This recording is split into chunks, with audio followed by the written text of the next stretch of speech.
And as Karen from the National Security Agency, where she was an intelligence analyst, will present today, it's a lot worse than what I'm saying. A lot of these fusion centers are targeting dissidents with some pretty nefarious actions, mobster-like intimidation, disinformation campaigns to hurt targeted individuals' careers, their access to medical care. They're even using really freaky radio frequency weaponry against targeted individuals. It's really Orwellian. So with that, Jeff, let's hear from Karen. All right, thank you very much. And I appreciate you allowing me to speak on this. I've been trying for a handful of years to get the information out to people. And so they had people stalking and harassing me 24/7. And when that didn't work, that lasted about a year. When that didn't work, they introduced electronic weaponry, which that is called basically directed energy weapons. And the United States military and government have been, and intelligence agencies have been working on directed energy weapons for 60 plus years, but they really weren't talking about them. But they now are the next weapons race. And they don't really want you to know about that because President Putin of Russia had actually recorded an interview and said, we plead with the United States to not pursue this type of weaponry because nuclear weapons dissuades everyone from doing anything nefarious. We're perfectly happy with that. You know, we're perfectly happy the United States doesn't want to nuke us because they don't want to be nuked and vice versa.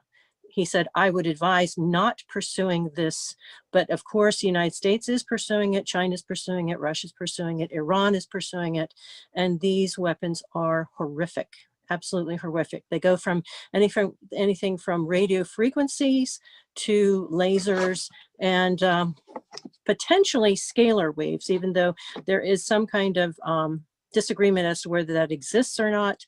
But I think we're talking about technology that is maybe a century or two ahead of us that they're not telling us about. So the possibilities there that does exist, even though people say that doesn't. So we'll find out. But I wanted to recap for people who might not understand, but the Department of Homeland Security came into being with the passage of the Homeland Security Act in November 2002. It is a standalone cabinet level department to coordinate and unify Homeland Security efforts. And let's see now, it actually started up May 1st, 2003. And oddly enough, two of the contributors to how it works was Yevgeny Primakov from the KGB and Marcus Wolf from the East German Stasi. Now, these people are not exactly known for protecting their citizens. They're known for belonging to entities that oppressed their citizens. In fact, the Stasi, the East German secret police, created something called Zersetzung, and that is roughly translated, it means a decomposition of someone's life, emotional, familial, career, mentally, physically. It's a total destruction of a human being through psychological ops, because at that point in the 80s when they were using it, they were not employing directed energy weapons at that point, but they were driving all kinds of dissidents to suicide, which is what they were intending to do. They wanted these people to off themselves so they wouldn't be blamed and they would get rid of these inconvenient people. Well, that has been taken up by the Department of Homeland Security. Fusion centers then were created in the wake of the 2001 terrorist attacks, and basically they were for gathering intelligence and surveillance and sharing it among law enforcement agencies. They wanted the DEA, the NSA, the CIA, the FBI to share information with the local police, sheriff's department, et cetera, and for them to share back up the chain.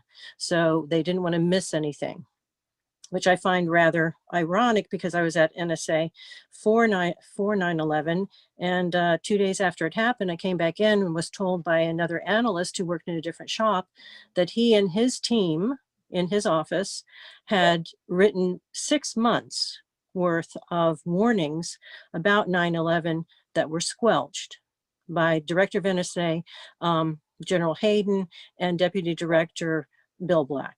They were squelched. These people were told to shut the heck up.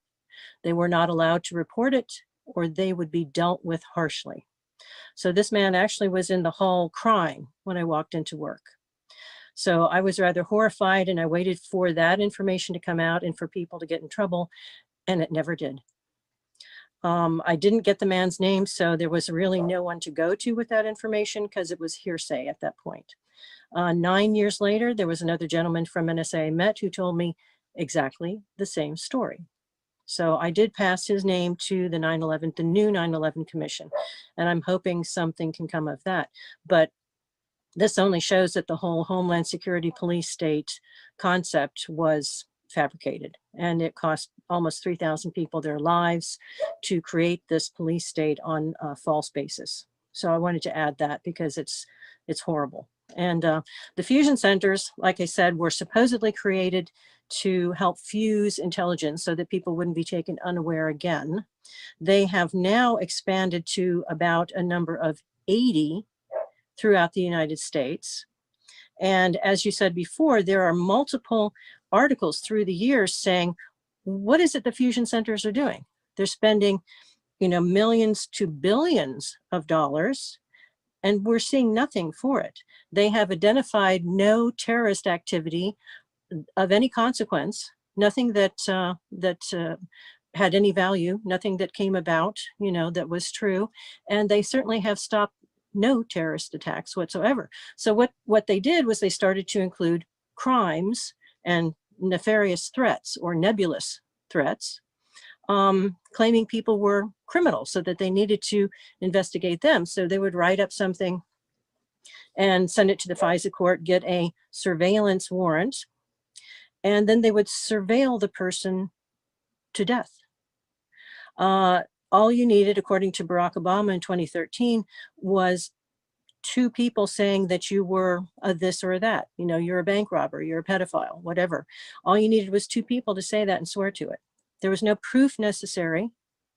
There was no finding out if those people perhaps had an ulterior motive. Did they have a grudge? Did your daughter beat out somebody else's daughter for high school, queen or something like that? So they never investigated that. They just let almost anything roll, and they would take it to the FISA court, lie to the FISA court. I should go back and say that there was a lawsuit that found out that once you ask the fusion center to target someone, they put in a request to the main fusion center, which I'm not sure which one that is. It could very well be the DC one, but I'm not sure. But you can put in a request for a false dossier to be written up on the person and given to the fusion center nearest that person. They take it to their civilian vigilantes, InfraGard and others, and they actually use some crime gangs. They use people from criminal gangs.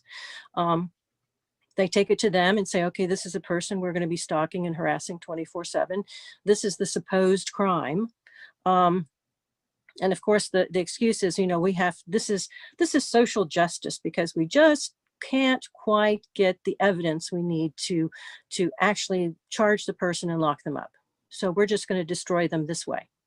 So they have a never-ending investigation, which actually includes not only 24/7 harassment, but it can include slitting your tires, arranging car accidents, murdering or stealing your pets, sabotaging your car so that you have to spend hundreds or thousands of dollars on car repair, going to your job and telling your boss that you're a horrible person, you're a psychopath, you're a pedophile, blah, blah, blah. He needs to fire you. And of course he will, because fusion centers can put pressure on people because they turn out to be bullies. They're just bullies. And they can say, you fire him and we'll give you, special consideration. But if you don't fire him, we can make sure that your business isn't as successful as it has been. So they definitely apply pressure to people. I've been told multiple times and experienced it that they will apply pressure to medical people to botch your tests or lie to you about the test or misread them or show you the test results for someone else, so that you either don't know that you have been injured or you think you've been injured when you haven't. So a lot of that is going on. And of course, that makes it nearly impossible for a targeted individual to record physical damage being done to them by the weapons they have decided to include in this quote unquote surveillance. The weapons that I have been told about come in about 3 categories. One, the directed energy weapons, which can be handheld, or they can be powered by car engines, or they can be standalone. That is basically aimed at you from a neighbor who's very concerned that you are a whatever it is they tell them, and they're very interested in the under the table gift cards that fusion centers funnel through what it looks like to be Lockheed Martin will take tax dollars from the fusion centers and create gift cards for people, or the people who are in on this harassment 24/7, hitting you with weapons. They get a nice tidy sum, or they get services like new furniture, new carpeting, new roof, new riding mower. You know, if you see people around your neighborhood suddenly getting all these new items, then it becomes very suspicious, and very likely those people are actually participating one way or another. There are other people that they pay to stalk and harass you by vehicle, and they are the ones who usually get the gift cards for a stint. They might have a 4-hour stint of following you around and trying to hit you with weapons as you drive or as you go to the doctor or something like that. So that's what they call investigating. A second type of attack on you, they are employing gases and poisons that the military industrial complex wants to find out how they work on certain people. Are you a white female? What does this poison do to you? Are you a black male? What does this poison do to you? Are you Oriental? What does this gas do to you? So the fusion centers, which are always desperate for money, and of course they are adding people onto the watch list to make it appear there are many more threats than there are, for the sake of money and for the sake of continuing their careers, that basically it's creating a police state when we don't need one. You know, I'm sorry, but there aren't that many terrorists. There just aren't. I mean, in almost 20 years, they haven't stopped any terrorist attack that was planned. They haven't found any terrorist attack that was planned. So now they're throwing you and me onto the terrorist watch list to create a threat that's simply not there, so they can garner almost billions, maybe billions of dollars, you know, for the 80 and growing number of fusion centers all around the country. Another thing that they will do is if you have an opportunistic operation, they could go in there and insert medical chips that they want to find out what they can do. Some of these medical chips, well, everybody gets chipped one way or the other with a GPS, so they can find you anywhere that you go, so there's nowhere to hide. They can find you in a building, they can find you in a crowd, they know when you're traveling. It's really horrific. And then to get those chips out, if you can find them, is thousands of dollars, because it's a voluntary operation, so it's not covered, and it becomes extremely expensive to take them out one by one. If you can get a doctor who hasn't been threatened and told you're not going to take that chip out, that's federal business and you're not going to touch it or you're going to lose your license. So they will go and bully people to not help you. If there's a policeman who tries to help you, he'll be told by his supervisor, stay out of it or lose your career. And of course, the upper echelon police and sheriff department people know to not interfere. In fact, one of the duty officers of a sheriff's department near me showed me, he listened to my story, and he took me out to his car in the parking lot, and he opened up the trunk, and he showed me a handful of manila folders that may have numbered 12 to 20. And those were folders that he said the fusion center told them, these are people you cannot help. You're not allowed to give them equal protection under the law. These are people we are secretly investigating, but it's not going to be on any roll anywhere. There's nobody who can get a lawyer to subpoena these records because they're in the trunk of the duty officer's car. And when we get a subpoena, we don't say, hey, you didn't put the trunk of my car. So no, we don't have these records. There's no investigation against Tom Smith. Well, there is. Like I said, they use investigation to basically destroy people because they have no intention of charging them with anything.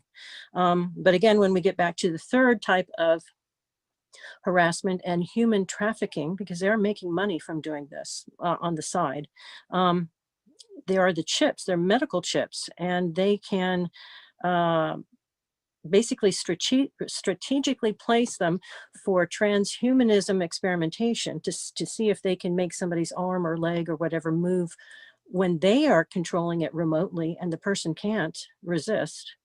They also have chips that will deteriorate the person's body in an effort to mimic the destruction of the body by a certain disease, so they can watch and see how the body deteriorates, so that that person whose life they're destroying can serve as a model for them to come up with a cure for the cash cows who actually are born with this disease or malady or get it. So they use healthy people to destroy their health, with never helping them. They just destroy the health, and they don't, the person can't prove it. So they just go ahead and destroy that person's life. Tough luck for them.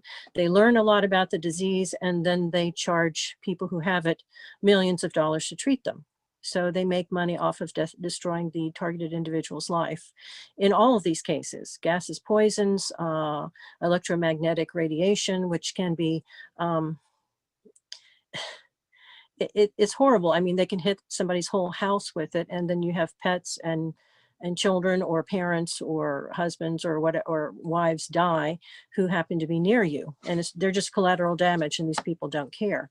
But the viciousness of the defamation is really astonishing, because they scare people to death. They tell you, oh, that 84-year-old woman who's been living there 30 years and then watching your children when they come home early from school until you get back at 5, and giving them cookies and milk. Oh, she's really a serial killer, and people are so stupid that if you show them a badge, they will believe anything. And they're so greedy that once you say, hey, here's some under the table money that is not taxable, you don't have to do much of anything, and we can increase your income, a third or a half with these secret payments if you just, and then they give you something to do to harass that person or actually hurt that person. So this is what the fusion centers are up to. They're loading the terrorist watch list with perfectly innocent people.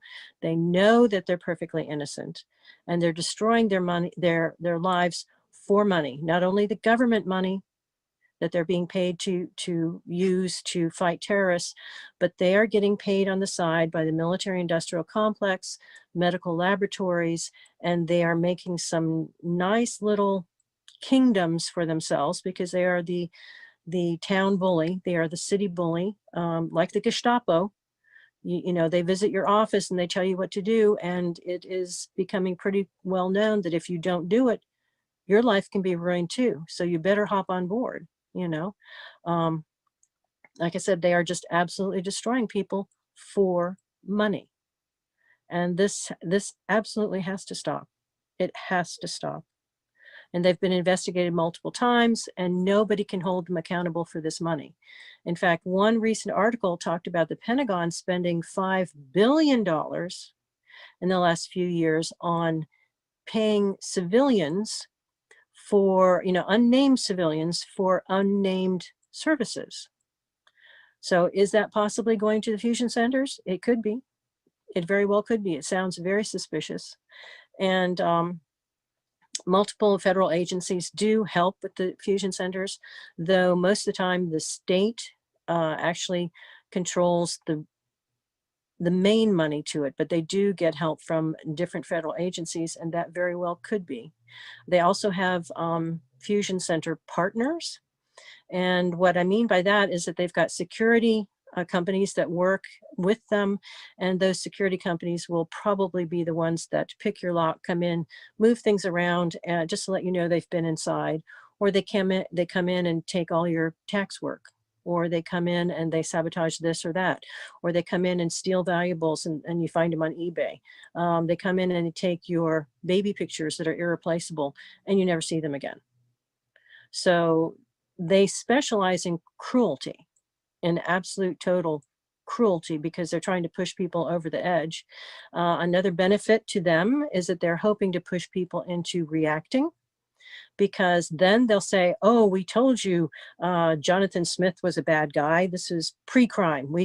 All of our algorithms told us that he was going to burst anytime. So we need to have, in law, we need to have pre-crime so that we can just pick up people that we suppose may at some point in time do something. Of course, they don't say you've been harassing him for 5 years. And maybe you took the urn that his mother's ashes were in, and that drove him over the edge. And he went to the neighbor who he knew was harassing and hit him in the face with a shovel, So then that person is on the list, and then they get thrown in prison. And guess what? The fusion centers and DHS basically have for-profit prisons that pay them and for-profit mental institutions. So they arrange to push the person over the edge, put them in prison, put them in a mental institution, and they make a profit doing it. And once there, the person is then subjected to a lot more experimentation and abuse. And there's nothing he or she can do about it. Karen, I'm going to jump in here because we're reaching that point and hands are starting to pop up already. But let me start up by asking a couple questions myself. Okay. First off, and you can just give me fast answers because I want to ask you a few. Do you think something like what you're describing is what happened to Rand Paul when he was out cutting his grass and that neighbor assaulted him? Could that have been one of those type of attacks, as it were? Oh. Or is that conflating it maybe? That I'm not sure that I would say that it definitely was. In my opinion, from what I've learned in the past several years, I think every single shooter that we've had has been targeted by FBI and poked and poked and prodded and poked and poked and prodded and pushed into doing the shooting. I mean, if you think about Myron May, who was a targeted individual, and his crime was that he was trying to help a woman get her child back from child services in Florida, and they turned out to be a mega child trafficking ring. Okay, so he was entirely correct in trying to get that child back, but it cost him his life because they didn't want it revealed. Somebody had actually ordered the child. They went to child services and said, I really like the child of so-and-so. You need to accuse the mother of whatever it is you need to in order to take the child so that I can abuse the child. So that's why Myron May was trying to get this child back. And he's hit with gang stalking, and he was hit with electromagnetic attacks. And the police were told, oh, he's crazy. If he reports anything to you, just ignore him. One other quick question, then I'll open it up. Now, what you've described is pretty, insidious and seems to be pretty pervasive. With a fair amount of people have to know what's going on. Do you think the bulk of Congress, both the House and the Senate, fully know what you're talking about, or only just a handful, ideally? And why do the rest of them not necessarily know? I will tell you that for the last several years, I've been writing letters like a fiend. Last year, about February, I sent letters to every single senator, and I said, do not vote the Protect America Act back into effect, because it's a means to a crime. And I described some of what was going on, like I just did to you. I also sent a flyer that pretty much encapsulated what I've been talking about to each and every congressperson. So that's what, 430 or so, I'm not quite sure. So they have been told at this point. And I am more than sure that people have been writing them for years, telling them about this, and they're doing nothing about it.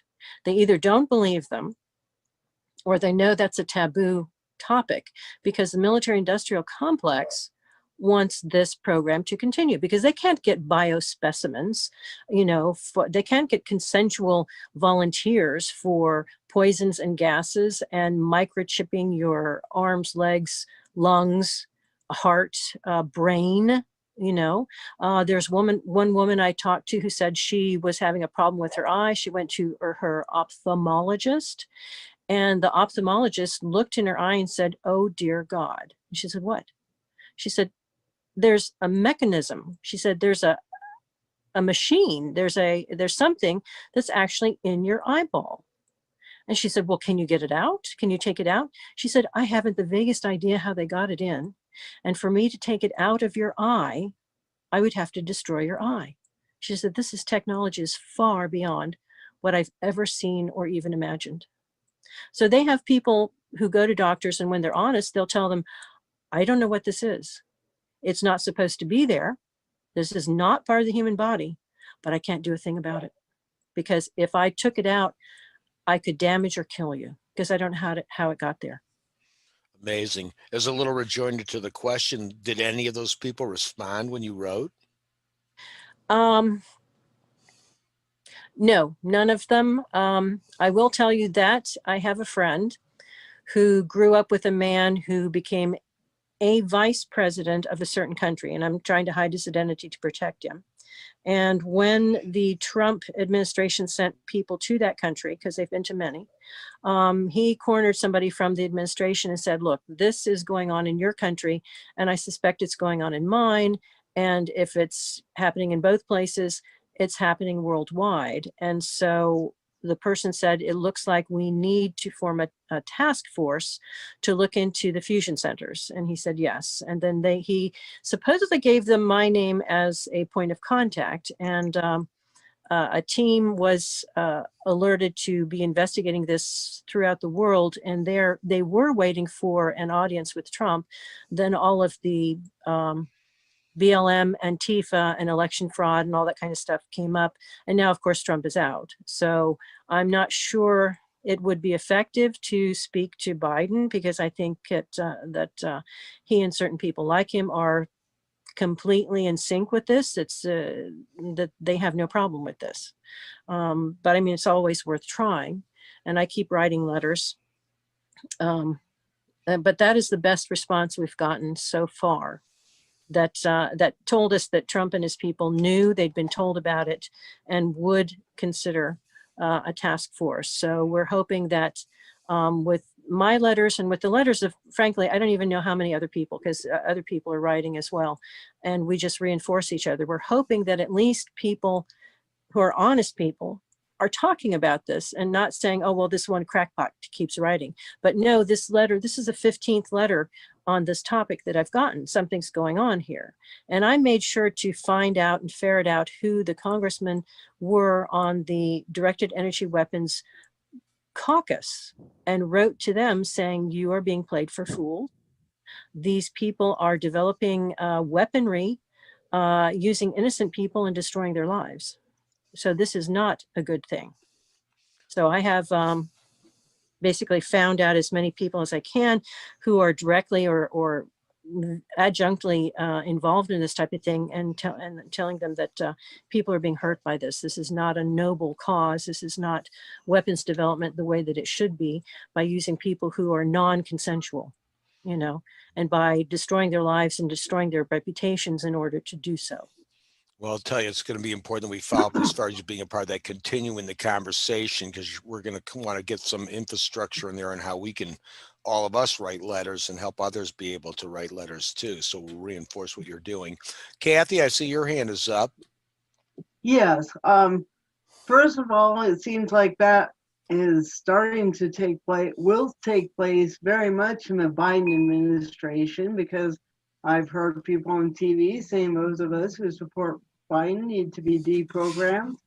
And then how, I guess we stop it by letter writing. Have you ever considered talking to Tucker Carlson, because he's a great voice for that kind of thing, for freedom?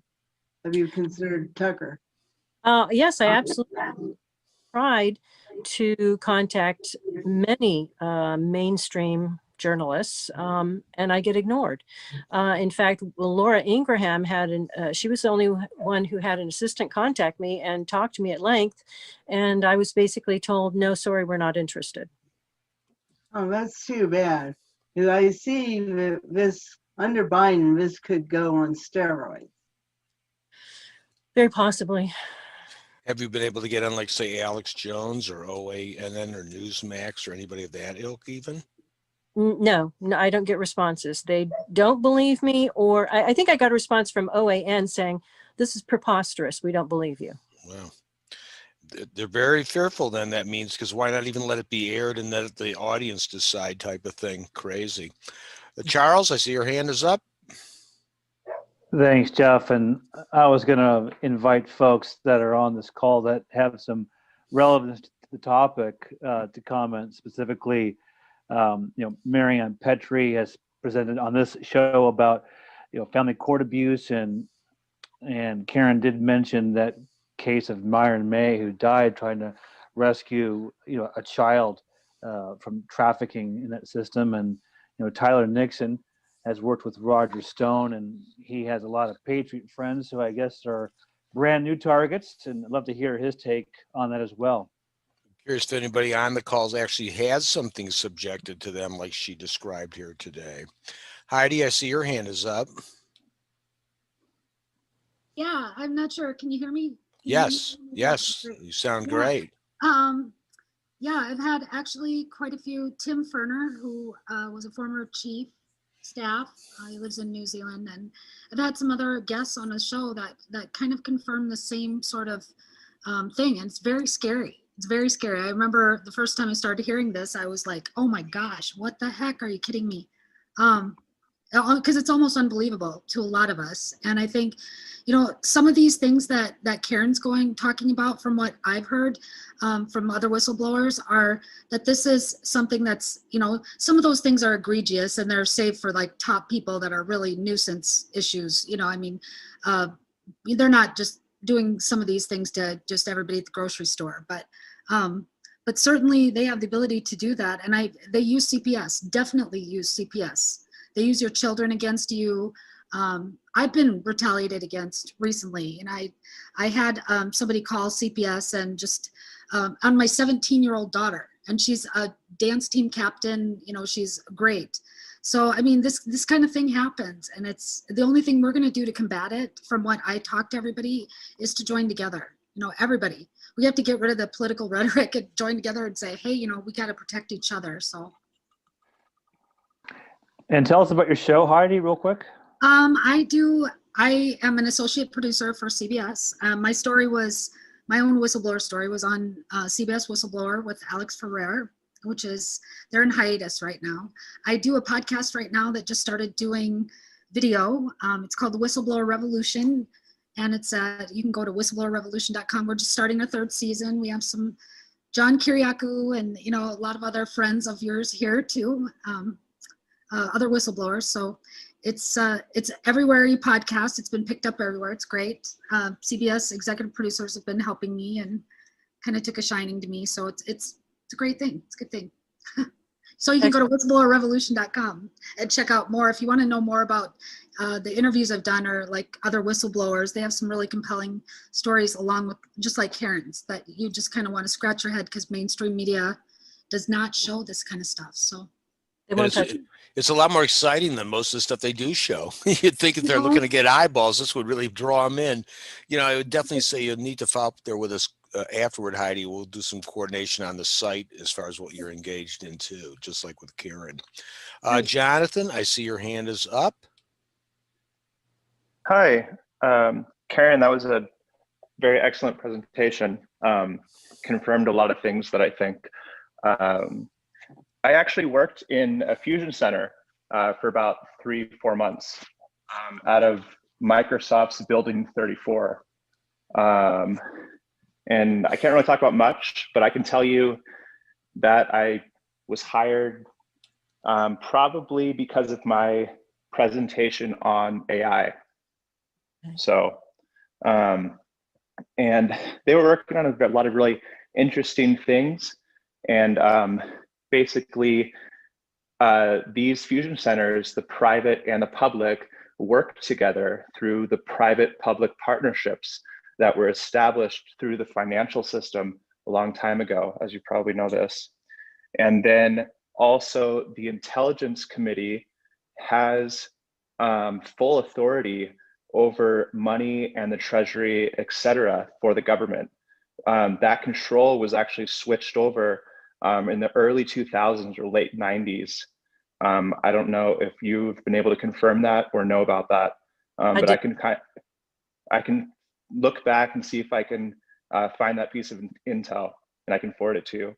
But Okay. I found it really fascinating because of everything you described and how money and data is transforming.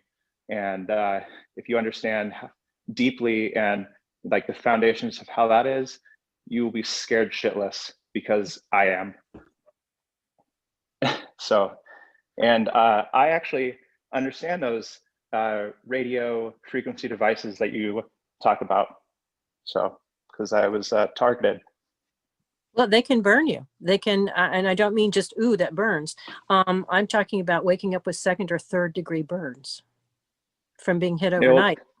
And they love you. Yeah, it's that, and you can combine it with other things, and it can really mess you up psychologically.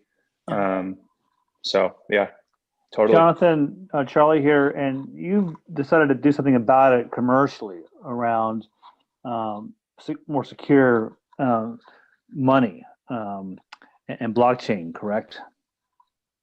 Yeah, I would put myself as a researcher. I really always have been. So, and by my company and what we're doing, it's more than a company. It's a partnership, a series of partnerships, and we share technology, and everything's open source. And but it comes from a foundational understanding of how this technology works, and years upon years of research to the traditional architecture, and then bringing it into the new age, essentially. But yeah. And Karen, well, we haven't gotten to the solutions. You want to touch on that real quick? We always have to discuss that. What can we do about this?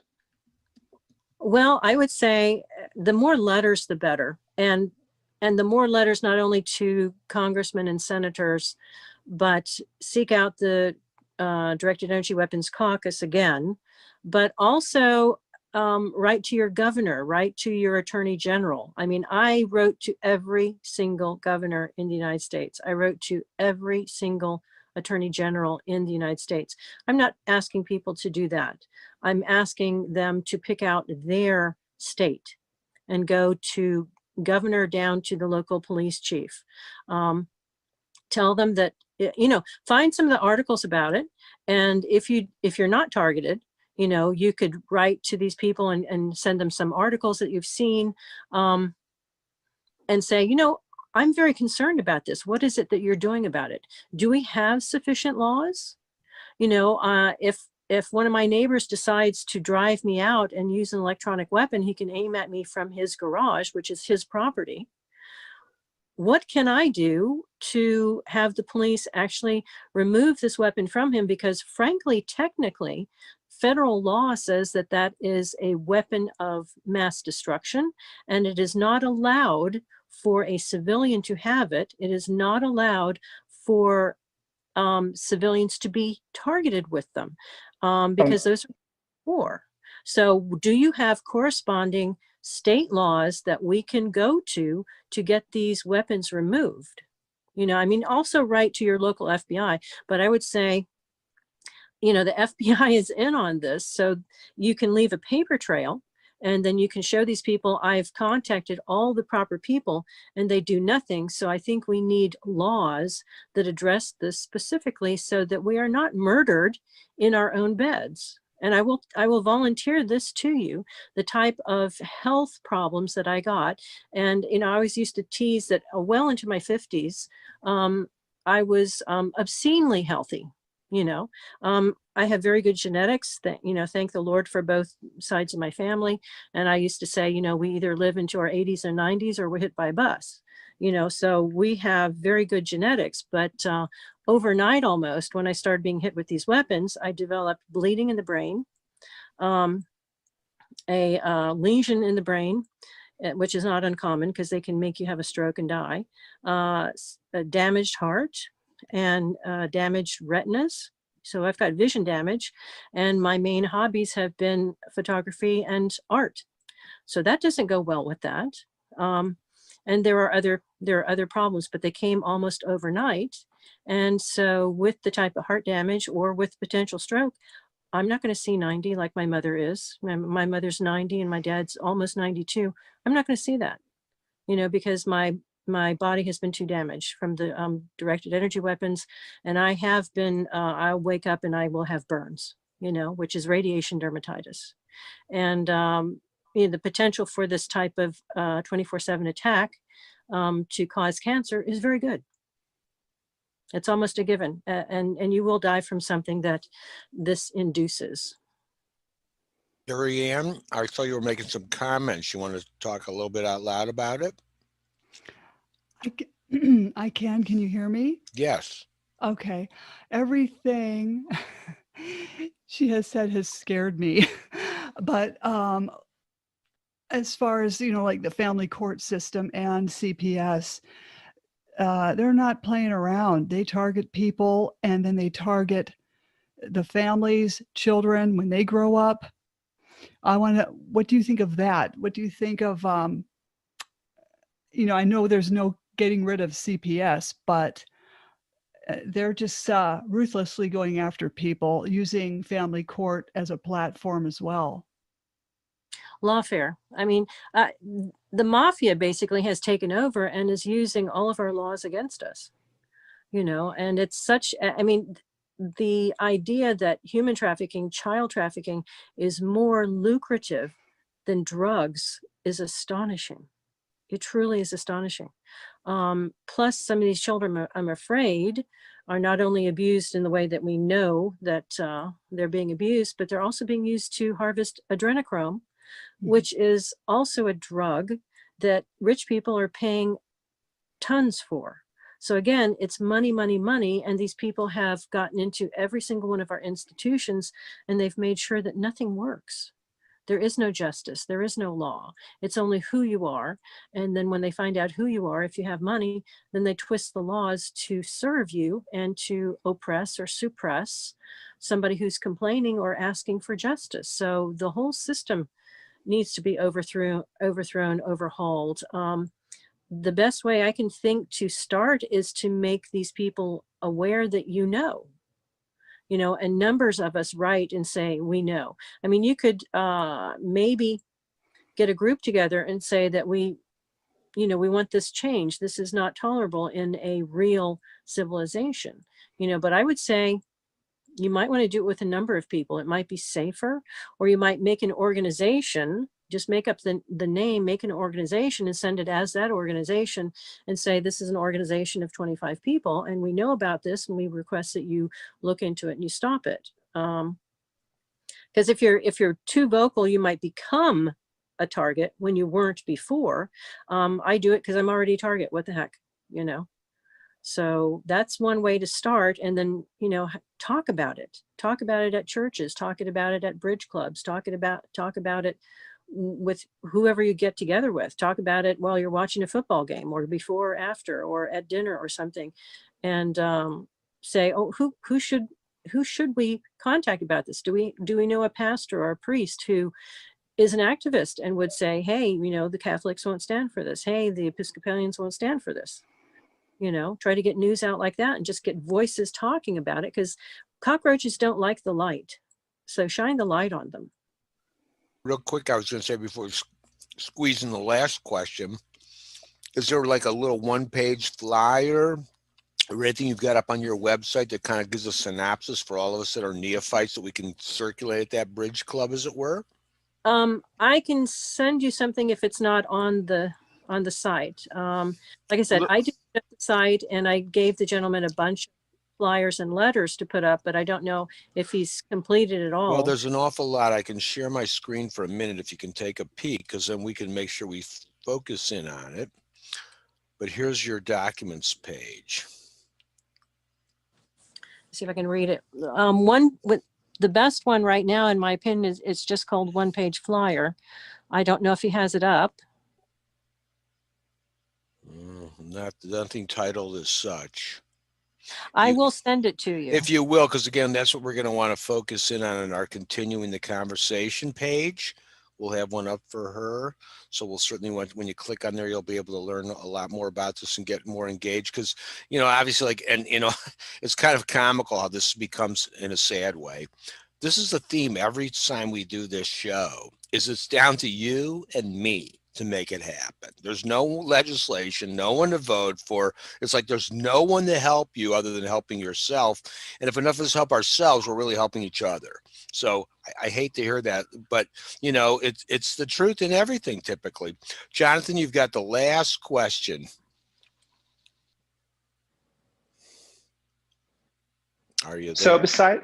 So besides kind of talking about it and shining the light on the cockroaches, so to speak, you know, what would be the best way or methodology in order to band together, you know, to kind of, you know, group together and share some information? Is it, besides these two platforms, is there any other suggestions that you have?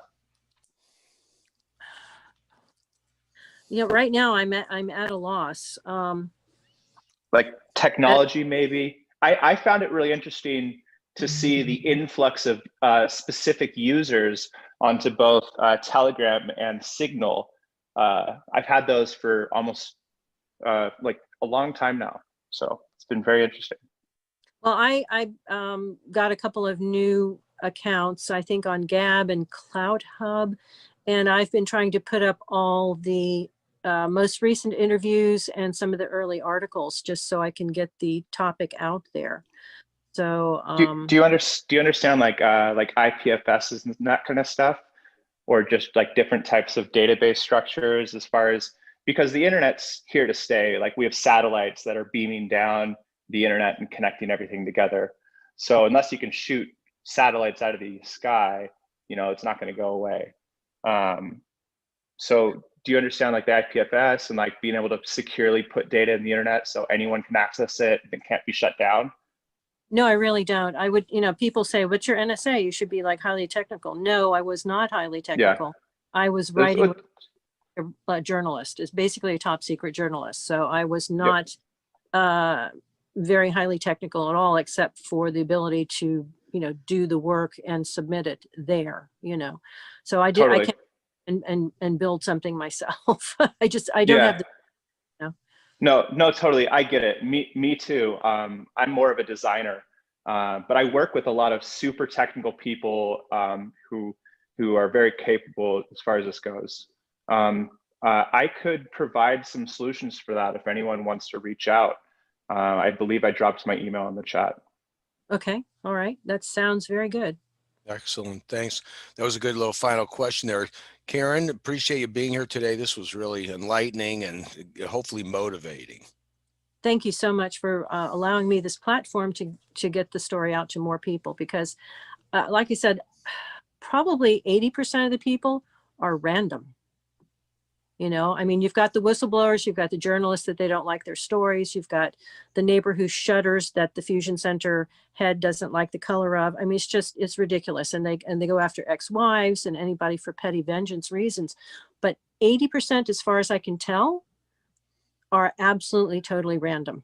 So at a certain point, it could affect any or all of us. I mean, obviously it affects me as a whistleblower and being targeted for several years now. But it could affect the guy down the street just because somebody who lives next to him doesn't like the way he cuts his grass. They can put in a report on him. Totally false report. Nobody cares.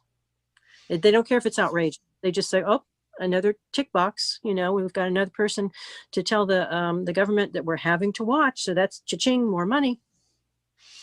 Well, it's certainly going to get us all motivated, because unless we all individually get off our duff, they'll be knocking on our door before you know it, like you said, because they keep needing to open the circle because they're going to run out of people. They just got to keep adding more and more and more. And the next thing you know, now they're down to you.